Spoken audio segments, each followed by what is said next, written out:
Spiritual astro talk में आपका स्वागत है। सर्वप्रथम मैं आपसे बात करूंगा ज्योतिष के कुछ सूत्र, जिनके माध्यम से हम ग्रहों की स्थिति का आकलन कर उसको फलित का निर्णय करते हैं। इस जन्म कुंडली में सूर्य जो कि 29 डिग्री का है, जिसे कहते हैं बहुत ही वृद्ध अवस्था, कमजोर अवस्था, कर्क राशि गंडमूल के अंदर आ गया है। यानी कि सूर्य जो ख्याति प्रसिद्धि का देने वाला है, वो अपना फल तो देगा, परंतु थोड़ा सा नकारात्मक रूप से।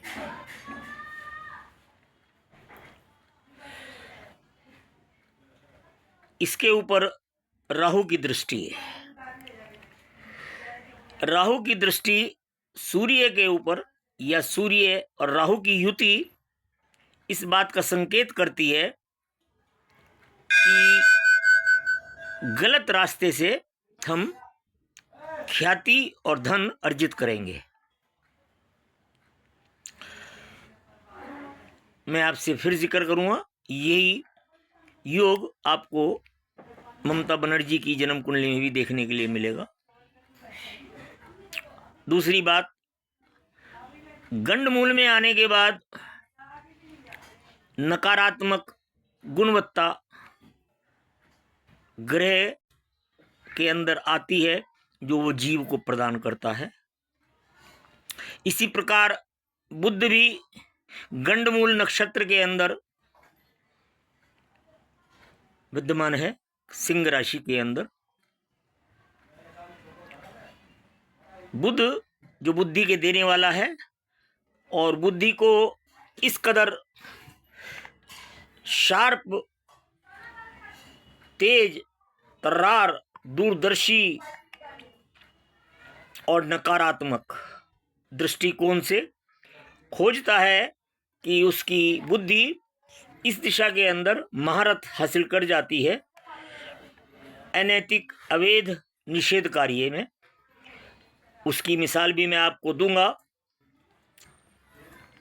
संत रामपाल और श्याम मानव, इन दोनों महानुभाव की बुद्ध की जो स्थिति है वो भी कुछ इसी प्रकार है। गंडमूल नक्षत्र के अंदर उन्होंने भी सनातन की धज्जियां, बखियां उधेड़ कर बहुत कुछ नाम कमाया है। तीसरी चीज होती है कि कोई भी ग्रह नीच राशि का होता है तो वो नीचता के रूप में अपना प्रदर्शन कर कर आगे बढ़ता है। यहाँ मंगल नीच का है, जो लगन का स्वामी है। दशम भाव को देख रहा है, जो राज्य भाव है। एकादश भाव को देख रहा है, जो लाभ का घर होता है, धन लाभ का। इसका मतलब गलत कार्यों से धन, पैसा और ख्याति अर्जित होगी, राज्य लाभ से। क्योंकि शनि खुद दशम और एकादश भाव के स्वामी होकर लगन में नीच के बैठे हैं, वो भी वक्री होकर। वक्री का मतलब कि ये यहाँ विपरीत राजयोग बनता है, जो कि इस जीवात्मा को राजभोग मिलने का अवसर मिलेगा, ये निश्चित है। यही लगन और यही शनि राजयोग कारक ममता की जन्म कुंडली में भी है। तो ये निश्चित हो गया कि ये मानव सत्ता के माध्यम से गलत रास्तों से धन, ख्याति अर्जित करेगा और प्रसिद्धि पाएगा। बुद्धि नकारात्मक रूप में चलेगी, गलत कामों में दिमाग, बुद्धि कार्य करेगी और उससे धन की और प्रसिद्धि की प्राप्ति होगी।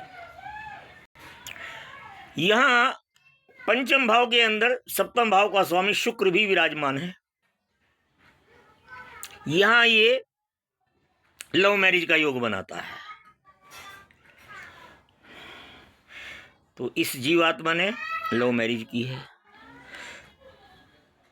नीच का शनि लगन के अंदर बैठा है वक्री होकर, और साथ में चंद्रमा को लेकर बैठा है। चंद्रमा से माता का आकलन होता है, तो माता भी पीड़ित है। और लगन का स्वामी मंगल ये भी नीच का होकर चतुर्थ भाव में, सुख भाव में बैठा है, और सुख भाव का स्वामी जो पिता होता है, सूर्य घर का मुखिया होता है, वो भी पीड़ित है। इस जीवात्मा के माध्यम से माता और पिता को भी पीड़ा की प्राप्ति होती है। अब ये मंगल अवैध कार्य करने के लिए लगन का स्वामी दशम भाव को, एकादश भाव को बराबर निरंतर देखने के उपरांत ये कहा जा सकता है कि अवैध, निषेध, गैर कानूनी तरीके से धन अर्जित होगा। अब जब ये शनि उच्च का होकर आया और सप्तम भाव के अंदर विराजमान